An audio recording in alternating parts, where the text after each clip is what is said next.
Hello, and thank you for visiting this webcast here today. We are just getting started. I'm getting set up here, and you are seeing my first slide here with my face plastered and my headline, How to Start Your Internet Business from Home Without Losing Your Mind. This can be a kind of a crazy spot to be in, and I want to share some tips, insights, and strategies that will help you. In fact, there are 7 online business models and 5 fast steps to get started here.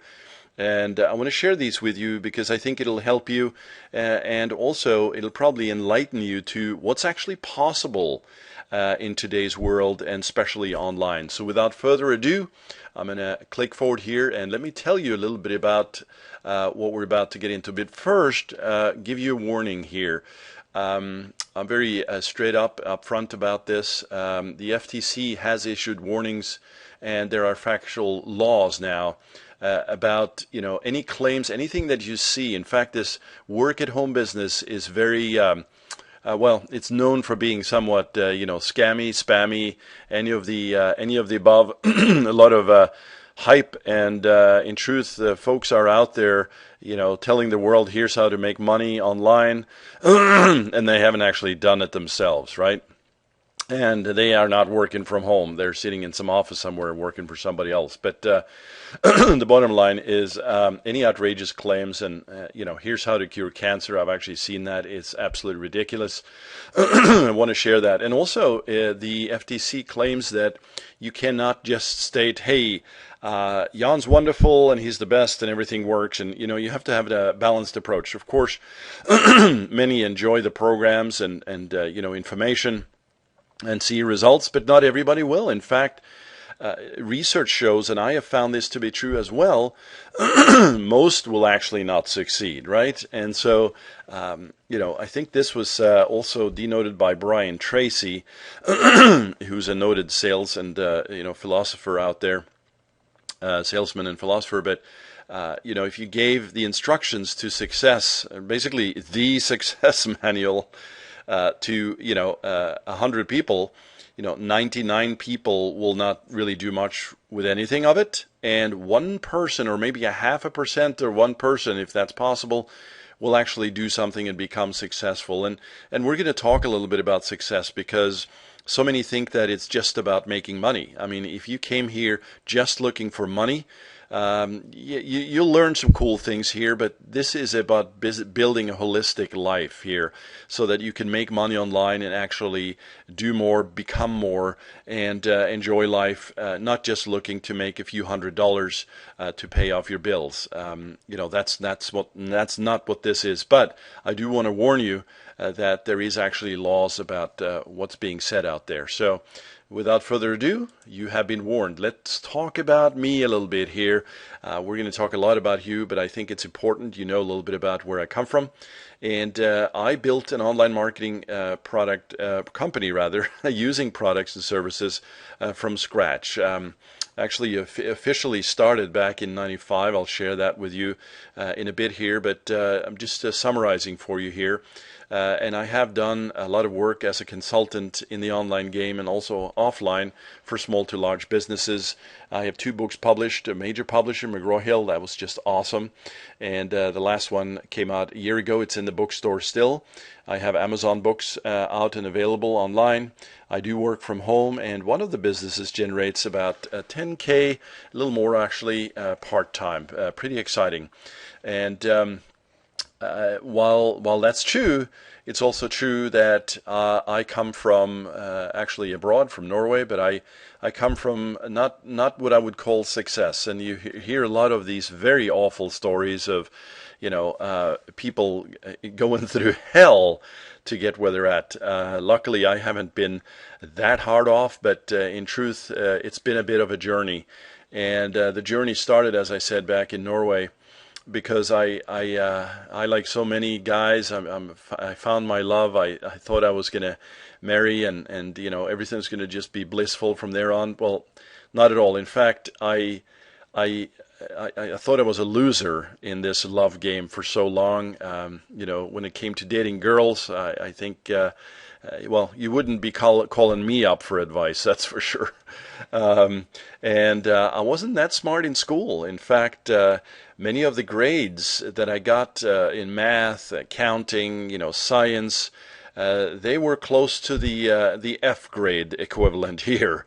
And I realized years later why was that? Not because I was necessarily ridiculously stupid, although I felt like it at the time, but it was because I was really not interested. And we'll talk about this during this presentation because I think that's going to be a critical point for you here.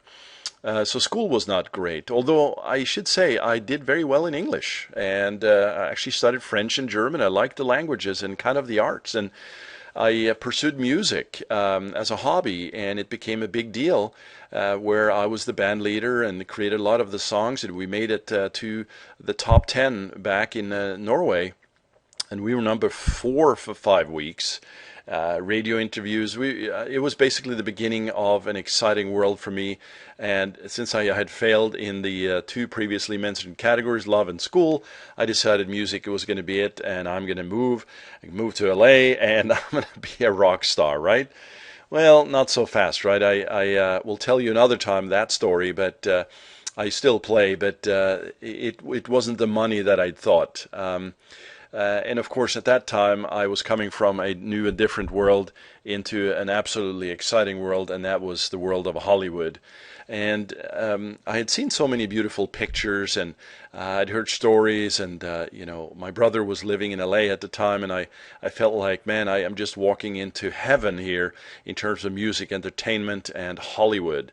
And hanging out on Hollywood Boulevard was absolutely not what I'd thought, dirty and yucky and, just sort of lame, actually, to be honest with you.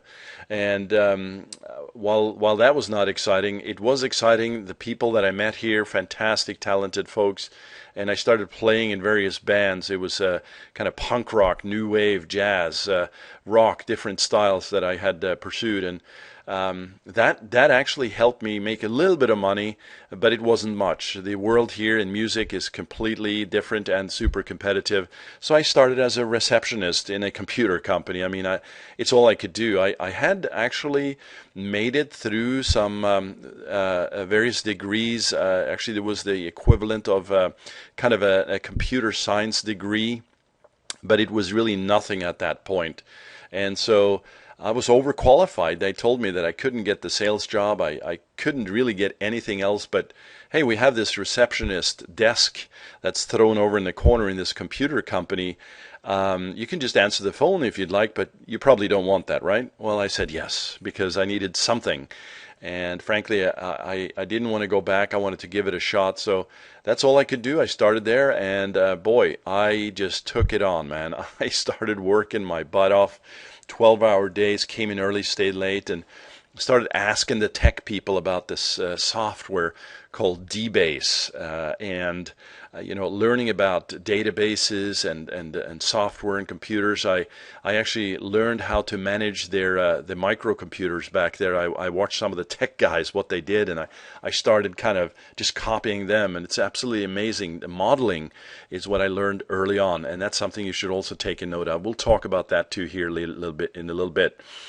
But I heard about a job opening. In fact, there was a lady gave me a tip, said, Jan, I think they're closing down this department. You might want to try out for this other job. And I did a test where I scored 85% on it. It was a tech test, if you will.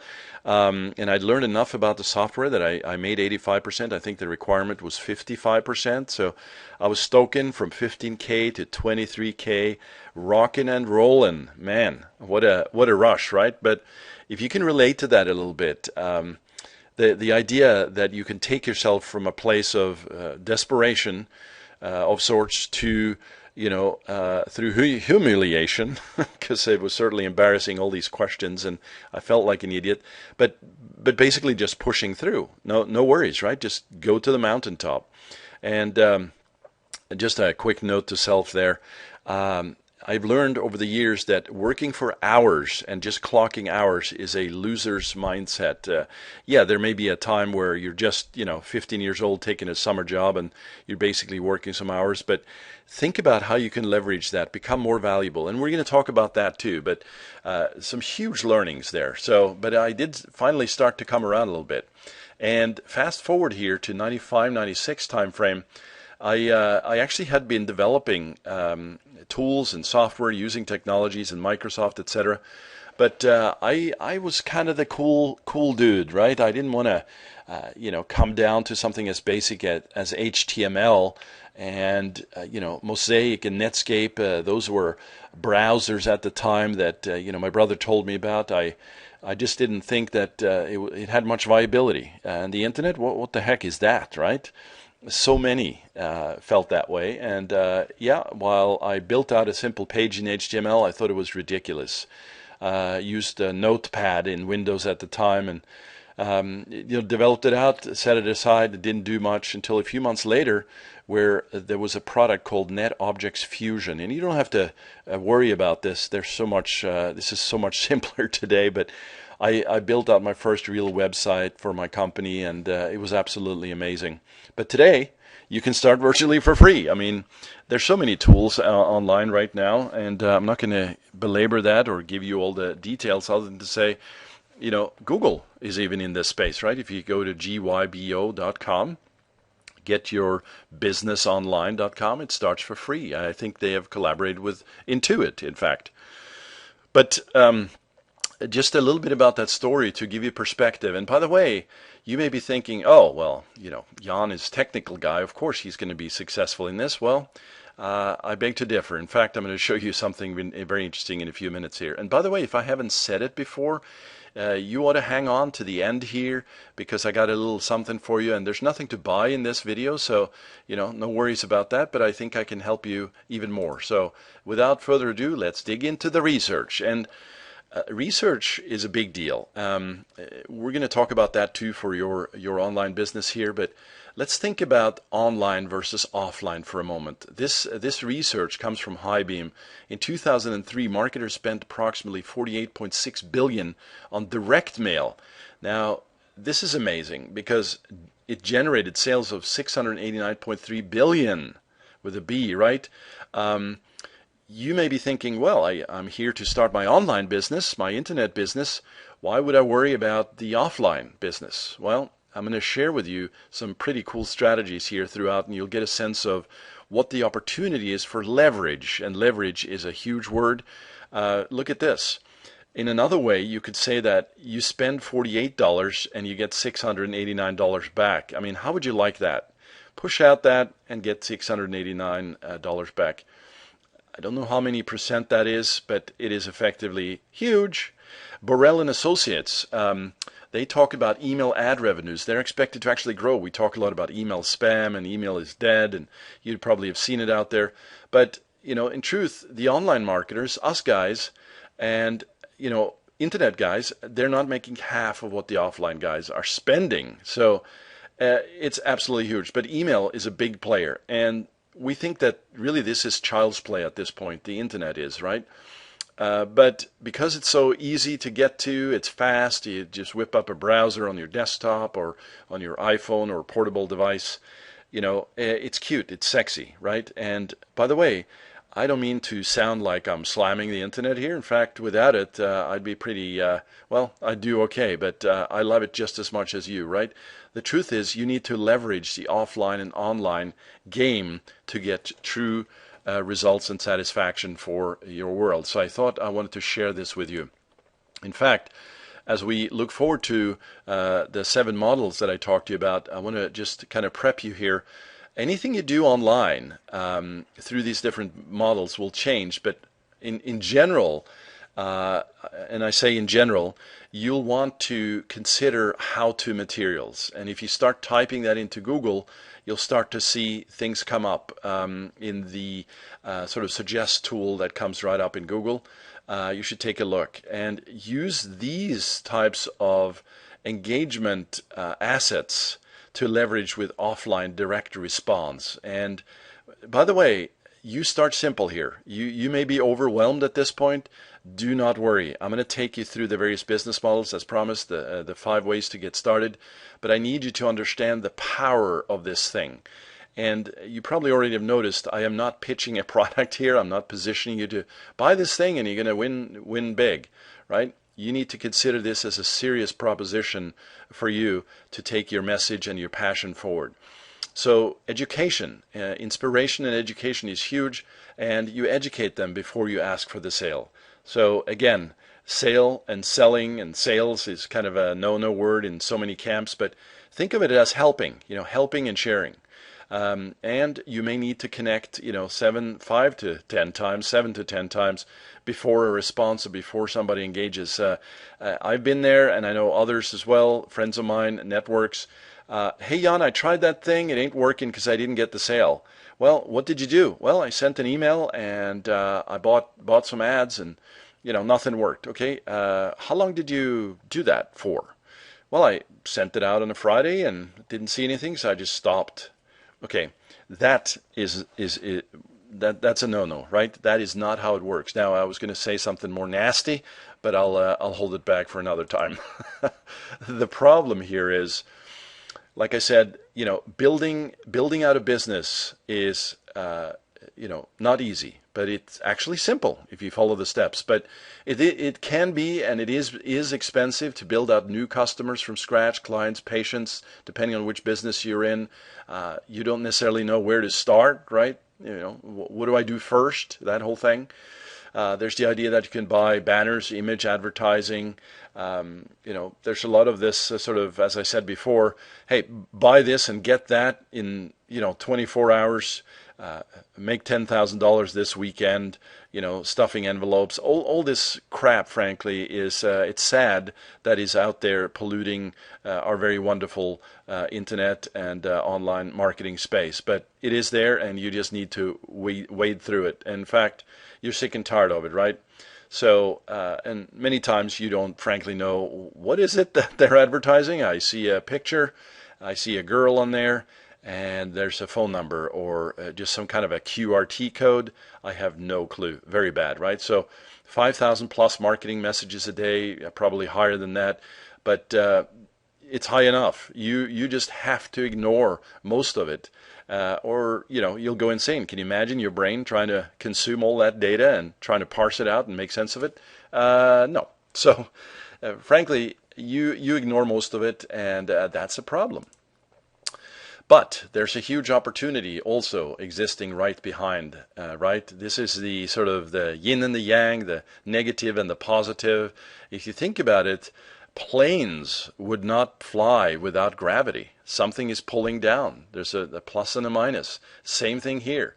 I just brought out some problems for you, some scenarios that were not pretty, but there's some huge opportunities here if you can take good advantage of them. And the best stuff that you can do is or the best approach is to take the best stuff from the traditional direct mail and print and then use it on the internet.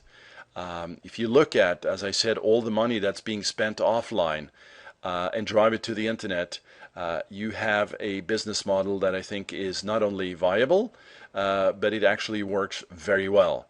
This has made billions forever, right? And this has been driving business at a fraction of the price. Then what you do is you actually follow up using follow-up systems, which is also simple to do, like autoresponders, and you can just knock this out of the park to literally kill it online, right? So it's interesting to use these old school approaches and then using it for the internet, right? I bet you that is kind of a new approach because it was for me as well. And you might want to pick up scientific advertising. I have it on my website as well, so you can search for scientific advertising Rognerud and you'll find it. That was written, I think 1940s or something, 50s.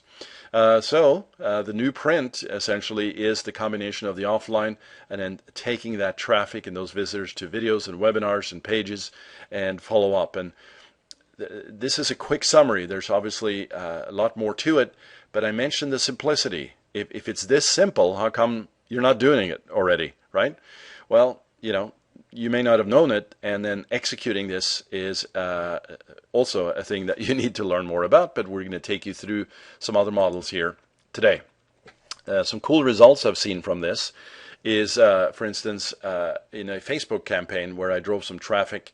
That's actually straight online, went from 5% to 40% conversion, dealing with specialized messages and landing pages. Increased revenues 400% in one weekend. That was pretty exciting. It's still going on, holding steady at a 90% close rate, which is very high in the sales sense, right? So if you have 10 people that come to you, 90%, which is 9, buy from you. Pretty cool. Grew the email list from about 100, 150 people to about 3,000 in about 90 days. I again would urge you to look at quality here versus quantity. There's a lot of folks out there with 100,000 lists, 50,000 lists, and they talk about the high numbers as if that was an asset, right? Impressive at first, but if you look at their open rates, pretty bad, right?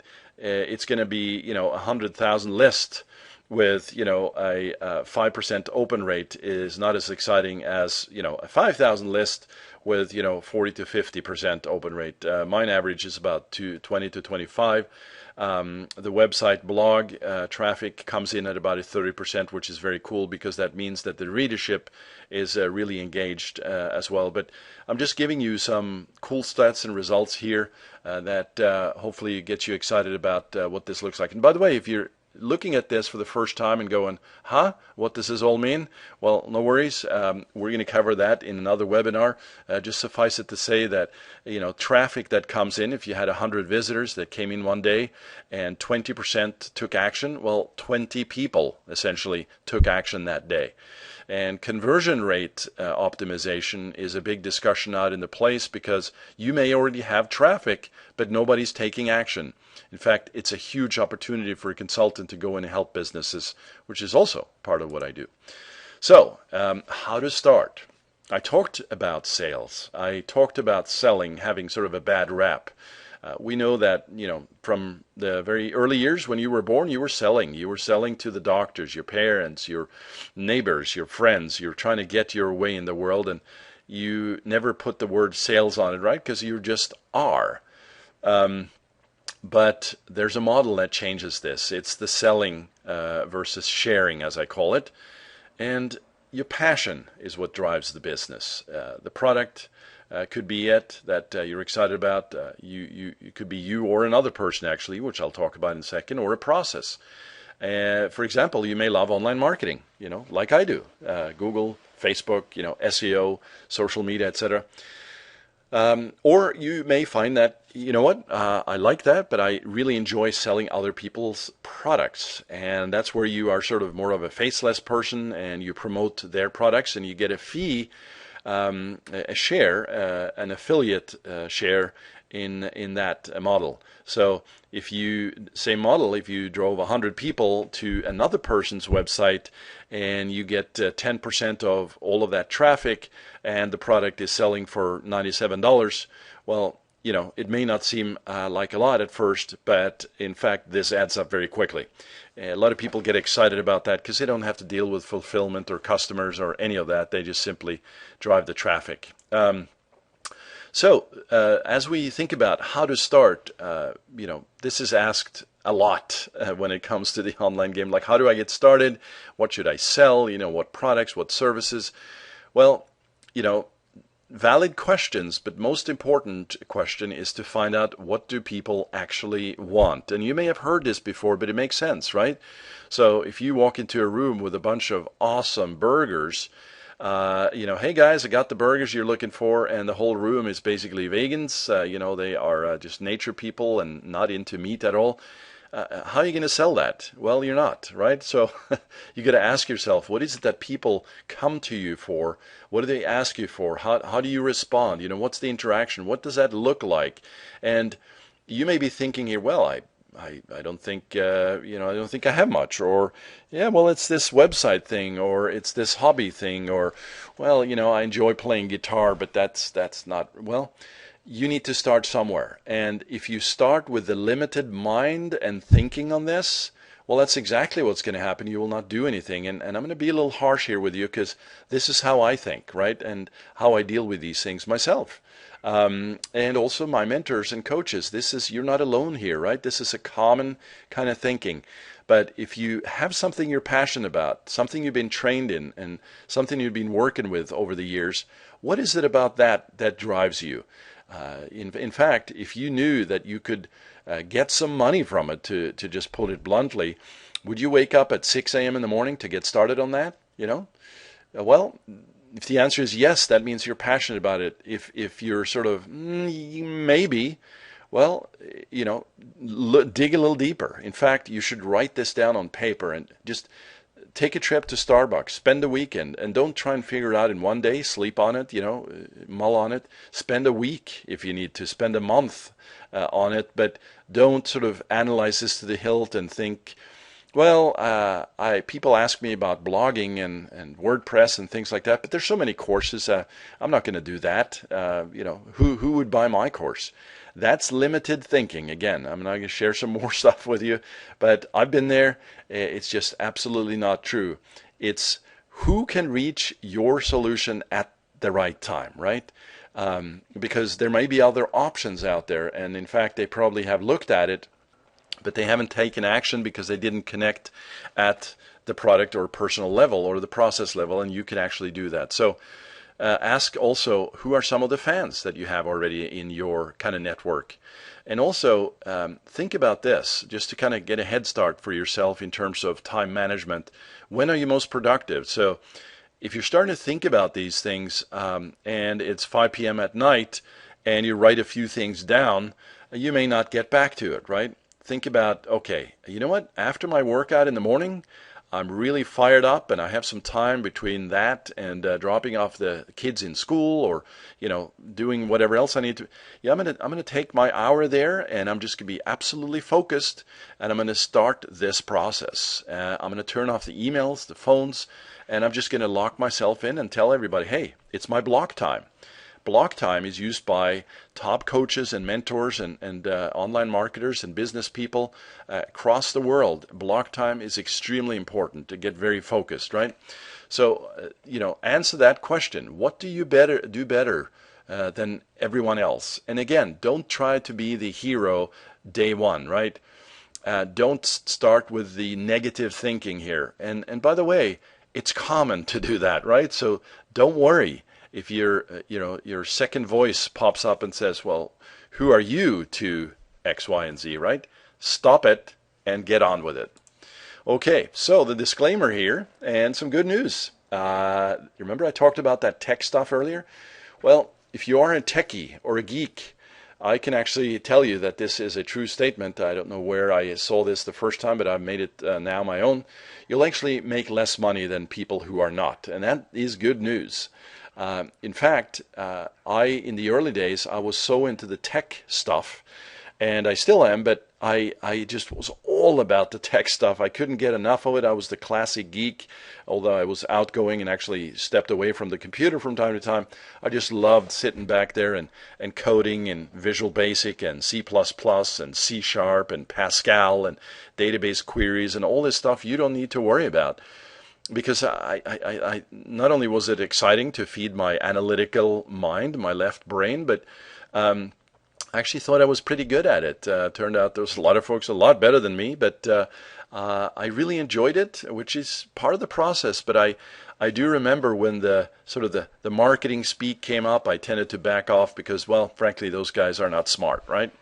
One-sided mindset. Bad me. Slap me around a little bit on that one. But back over the years, that's exactly what it was. So I should have. And by the way, that should have is kind of negative for a moment, so I don't want to belabor that, but I didn't start marketing or direct marketing soon, or sooner. I should have started sooner, rather. So if my English comes around, then that's exactly the sentence I gave you. I should have started sooner, but I actually have no regrets, right? Because now I feel very comfortable in conversations from the boardroom to the tech room to the operations and HR teams. And, when I worked at Yahoo, that's exactly what I did, and I was in my ace. But anyway, just want to let you know that if you are a geek, and that includes people like my brother, who's just awesome. He's so geeky and making a lot of money. He's made a switch, but it's taken him a long time too. So, 7 keys to internet business models. Here we go, guys and gals. The goal here overall is to build your know, like, and trust factor. So, and again, you'll see under these different models, some of this is going to vary. So if you're an affiliate, as I said earlier, where you're just selling somebody's product, well, you need to be known, liked, and trusted by that person to get the best sort of partnerships going. But the clients don't need to necessarily know, like, and trust you, right? It's the other person that deals with that game. But overall, if you're not thinking about the multi-prong approach to this, you're probably limiting yourself. In fact, you are. Because just staying within one business model, when it suddenly breaks because Google slapped you around or did something to your traffic stream, you're going to be left out in the cold. And this has happened to so many. So the first model is actually one that I'm in, which is the publishing model. Newsletters, blog posts, videos, articles, etc. It's a great model. You see them out there, and there's some big companies having done, or small and big companies doing very well with it. And newsletters is a great way to go. And by the way, that includes online and off, right? Second, analytical mind person. So somebody who really is into the details, get into mathematics and diving into stock reports and detail analytics, etc. That could be a great business opportunity and a business model for somebody. The third one here, the affinity and nurturing, diets, coaching, spiritual therapy, etc. This model is huge. In fact, a lot of the people I speak to are in this model. They're trying to help the world. How do I make it a better place? And it is big because it frankly covers, health, relationships, and money. Those are big niches, right? So if you do anything in the health area, anything in the sort of money finance area, and of course relationships, and that includes the mental health area, like therapists, etc., coaches, and it's huge. That's all I can say. So number 4, as we continue the business models, well, affiliates. We talked about that. Great for salespeople, just folks who think a lot about, hey, I want to drive traffic and I want to get money now. You sell other people's products. You don't need to be the face, as I said, but you do need to do your research here, obviously, and there's time and money involved. So maybe this is a great place for many to start. In fact, if you're not familiar with clickbank.com, ClickBank, like click and then bank, you ought to take a look at that after this webinar to get a sense for what's being sold there and what kind of money you can make. In fact, that tip right there is one pretty exciting one to get started. However, it's also one that will nail you if you don't do it right, and you might actually get discouraged. So I urge you to tread a little carefully. Don't just jump in and say, hey, I'm going to make money now, because probably you will not. I'm not being negative, but if you don't do it right, it's like saying, hey, you know what? I read a book on how to fix cars, and now I'm a car mechanic, and yeah, changing oil is easy, but I can do the filter, and I can start now digging into the engine, and you will fail, right? You need to get a certain education and knowledge behind you. So, number 5, millionaire model. This is for renegades. This is the think big people, and this is essentially many of those you see out there who really think big and who have extreme passion and who literally don't care about what anybody says. They are on a mission to change the world, right?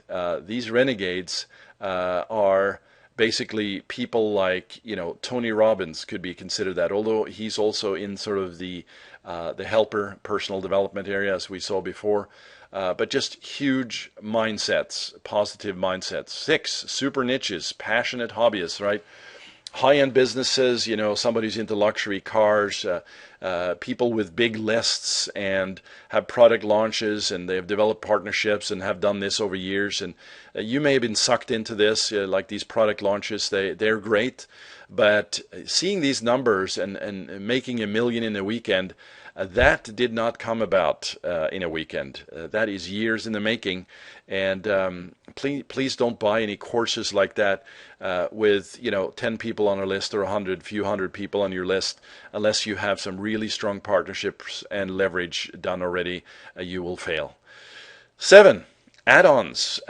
So no big idea needed, no special, sort of deal. It's a little bit of the affiliate feel here, but joint ventures, JVs, and accessories, like going in there and building out accessories with others and partners for the Apple community, for instance, which is huge. iPods, iPads, iPhones, and sleeves and jackets and memory and things like that.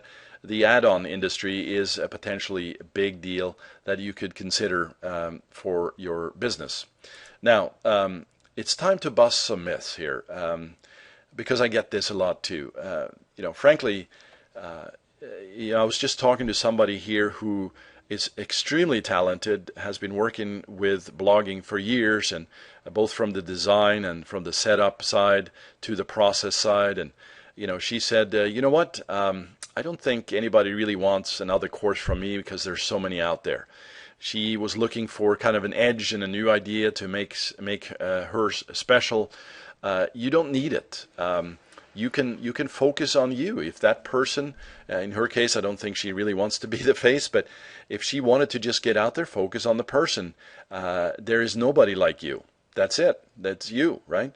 The product itself, in her case, for the blogging, she may want to align herself with others in the industry who have done similar products and piggyback to create a specific version of it that she can align with kind of the JV model, or a specific process that she goes about that is different than anybody else, right?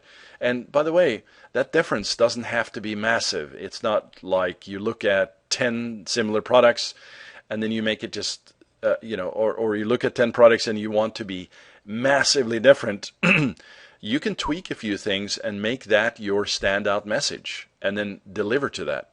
So you don't have to sort of be the next, Tony Robbins or, some of the top entrepreneurs out there. Just be different enough and create an angle that stands out. And really, ultimately, the key is you're helping people with it, right? So what if somebody buys your course, says, well, I've sort of seen this before. You're going to connect with them at a level that's different than anybody else. And the inspiration here is key.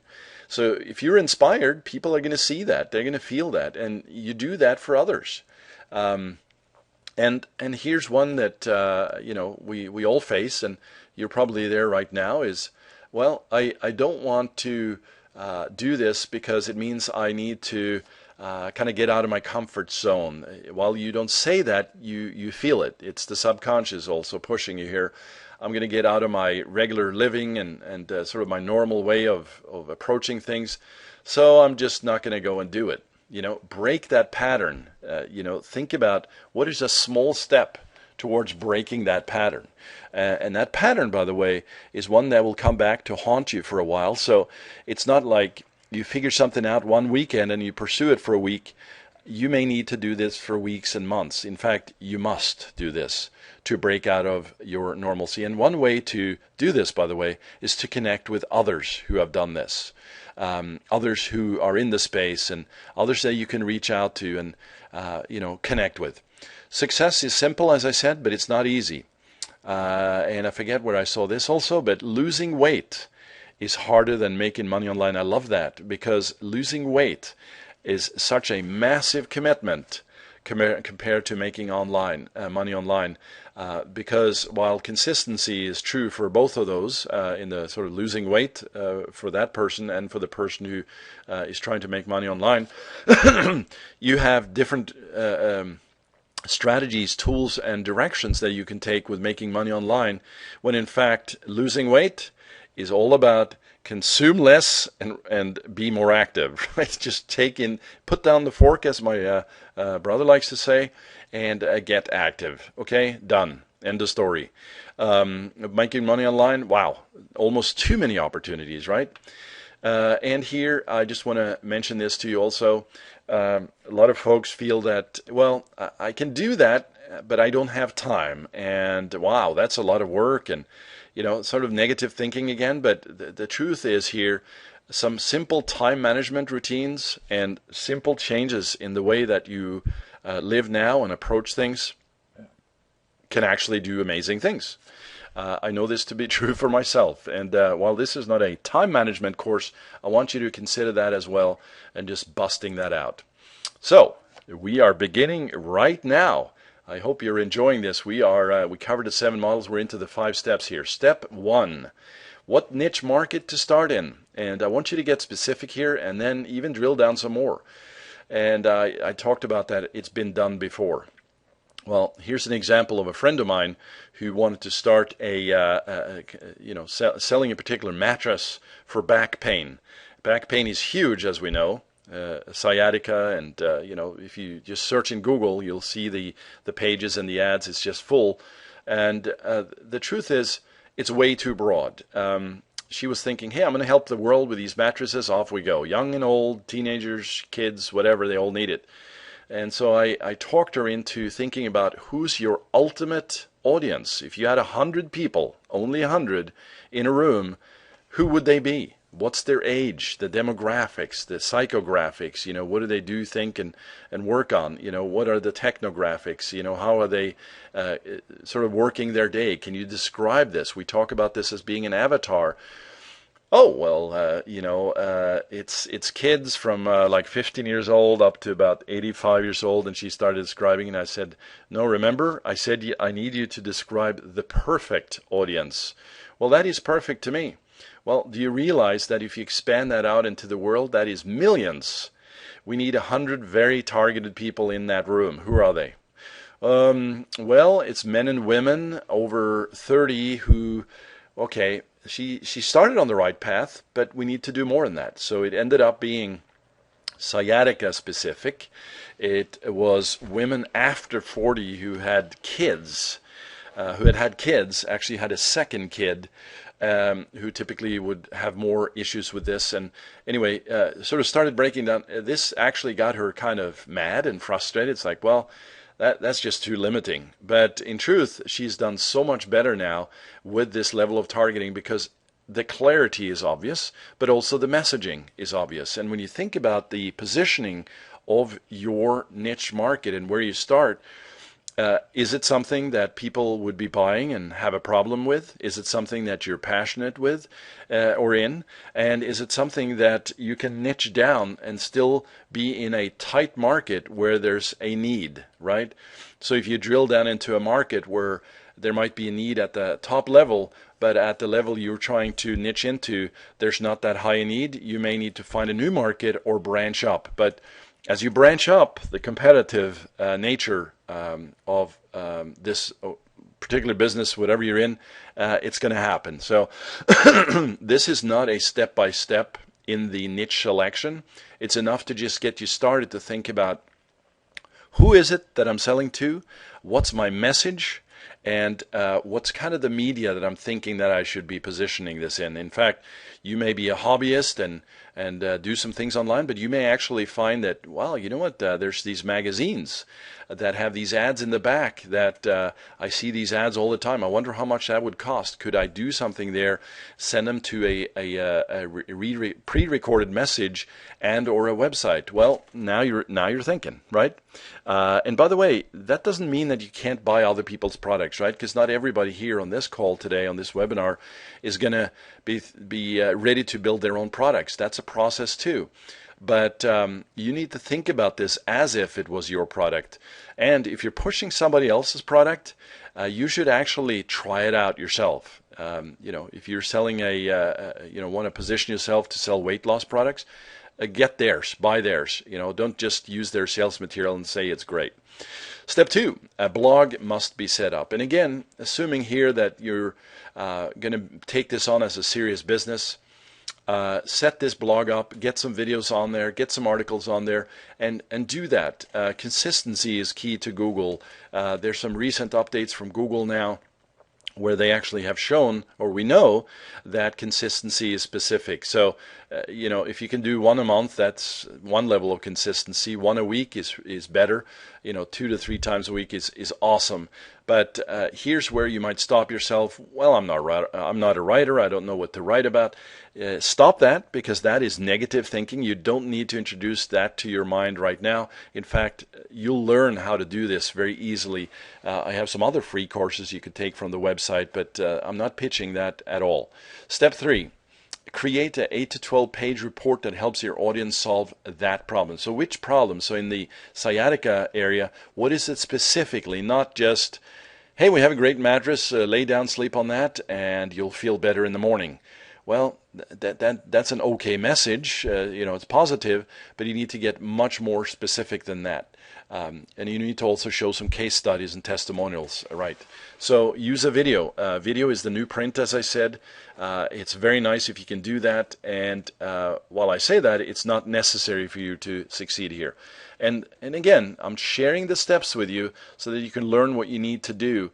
I'm not telling you here that if you don't do if you don't do these, you won't be successful. But I'm not telling you this to freak you out so that you'll back off and say, I could never do that, because I actually have people on my list that are almost 80 years old doing this, and there's folks that are, in the young, I was going to say young adults, young teens. Young adults is a better term for that. And when I talk to people about this, and by the way, I feel for you watching and listening on the other side. I know you're going to be thinking, I know I can't do that. But in truth, you can. You absolutely can. So we're 3 down on the 5 here. We have step 4. Start the relationship process. Be consistent. I talked about the content, but you need to push it out. It's really helpful. In fact, that content should rock, right? And building the relationship is also not just online, right? It's the people you meet, kind of just telling people what you're doing, what you help with, and if it's compelling enough, and if again you solve that problem that they're looking for, you are on your way.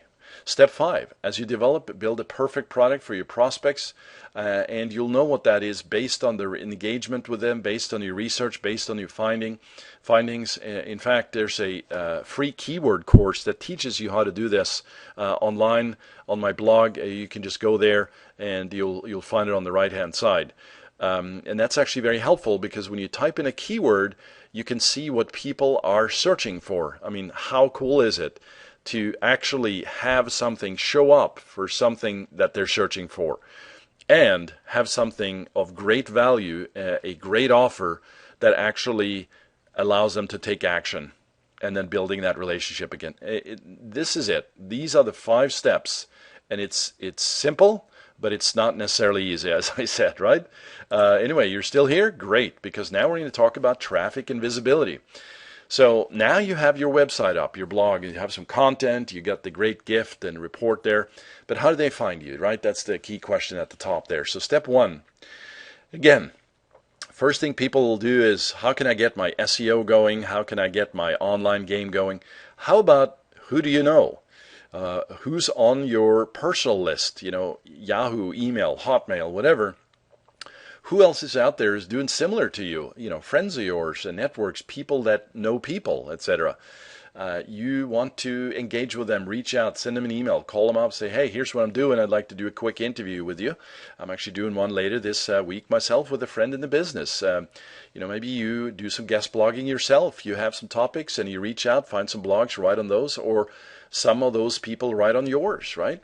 So good old networking. And social media connections, and I'm talking Twitter, Facebook. This is not, again, a Twitter or Facebook course, as you have gathered, but you should set up profiles on those top, social media networks and platforms, and just start engaging. Share some of those blog posts out there, and again, a 90-10 rule probably works well. 90% information, 10% pitching, or maybe 80-20. But when you're first starting out, if you're just out there saying, buy my free, or get my free report on how to juggle kittens underwater and make a lot of money, well, people are just going to look at that with the, remember I mentioned the 5,000 plus messages? Hey, there's another just, somebody who needs something out there, and I'm not going to even pay attention, right? Step 3, very big, this one here. Get a mentor and coach and have them help you drive traffic and help consult with you and really help guide you, not only for, traffic and visibility and the things that I mentioned here, actually guide you in your life, in your business. And this could be a simple ongoing kind of teleseminar thing that you dial into. It could be a one-on-one kind of face meeting. It could be a group of people like a mastermind that you join. But do consider joining and getting that in place.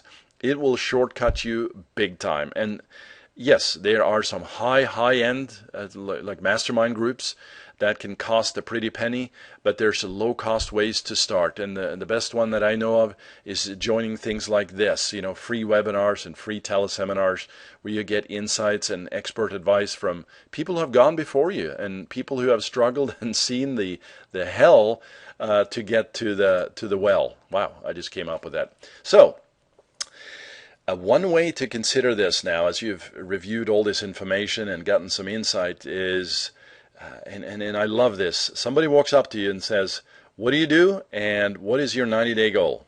And if you're not clear on that, well, you should be. And there's a way to do that. Start writing it down. Where do you see yourself in 90 days from now, right? Where do you see yourself 5 years from now? Many here tend to go 90 days and then 6 months, 12 months. That's not to say you don't have, bookmarks on your calendar, but if you do a 90-day goal and you're very focused, like for instance, you just want to build traffic, that's all you do for 90 days, that's going to help you so much more than trying to do those 20 things in 90 days, right? And also future casting a little bit.